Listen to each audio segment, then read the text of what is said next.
Okay, so today we're digging into a pretty startling report that's really been making the rounds. It paints this incredibly tense picture of what's going on between the US and Iran, claiming American forces out there are basically on the brink of a massive, massive conflict. So let's break down what this report is actually saying. Right off the bat, the report just hits you with this huge number. It alleges that up to 50,000 US soldiers stationed all across the Middle East are in imminent danger. We're talking about potentially being caught right in the crosshairs of a war. And this is where it gets really personal and pretty grim. To drive the point home, the source includes this powerful detail. It claims the situation is so intense that soldiers are actually writing farewell letters to their families, just in case. That one detail really sets a heavy tone for everything else. What's interesting is where the report begins its story. It's not with the big picture geopolitics or military strategy. Nope. It starts with the people on the ground, with the alleged emotional and psychological state of the troops themselves. So, according to this source, a really deep sense of dread has just settled over these US bases. It claims families have been sent packing and that making those final farewell calls is now a common thing. That's a huge shift from what it describes as previously pretty peaceful postings. The report goes on to allege that soldiers are dealing with some serious emotional distress, and to make matters worse, their phone use is restricted because of hacking fears.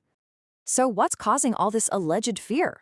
Well, according to the source, it all comes down to a very specific and, frankly, terrifying military threat that it claims Iran has cooked up for a massive first strike.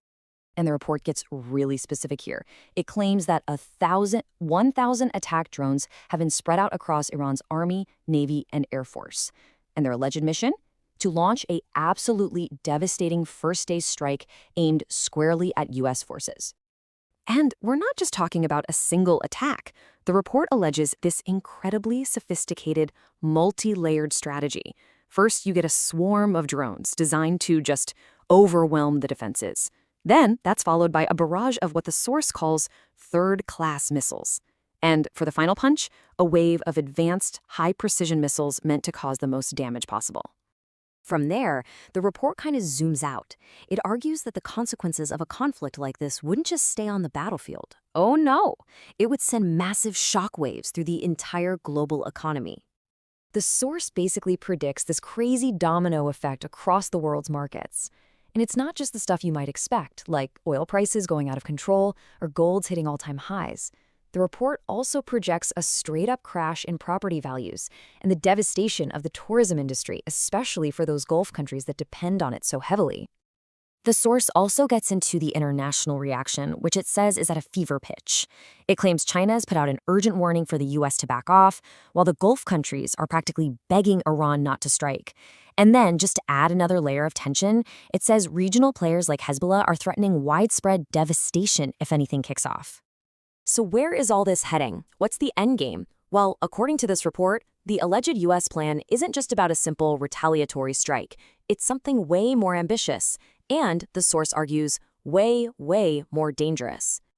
Get this. The report makes an absolutely explosive claim, citing discussions it says are happening in the U.S. media. The claim is that the number one objective of a major U.S. attack would be nothing less than the assassination of Iran's supreme leader Ayatollah Ali Khamenei himself. Now, an objective like that, you're not just targeting one person, you're targeting an entire system. It raises the very real possibility of a full-on regime collapse, a scenario that could just plunge the entire region into absolute chaos and uncertainty. And that leads to the million-dollar question that the report brings up, even pointing to U.S. Senator Marco Rubio. What happens the day after? The source suggests there's no clear plan for who takes over. You could end up with a power vacuum that gets filled by an even more hardline group, which could make the whole situation even worse. And all of this, it brings us right back to where the report started, with the human element and this profound sense of fear and uncertainty that it claims has a death grip on the entire region. At its core, the report is really contrasting two completely different realities. On one side, you've got this high-level geopolitical chess game, targeting a regime, projecting strength. But on the other side is the soldier's reality, as this source describes it: fear, depression, and getting ready for an attack from 1,000 drones. According to the source, this is the kind of thing being said in those farewell calls. It's just this direct, incredibly personal expression of the fear that the report says is at the absolute heart of this whole crisis. In the end, the report leaves its audience with this one powerful, lingering question. By focusing so much on the alleged experiences of the soldiers on the ground, it frames this whole crisis not around politics or strategy or power, but around the profound, undeniable human cost of war.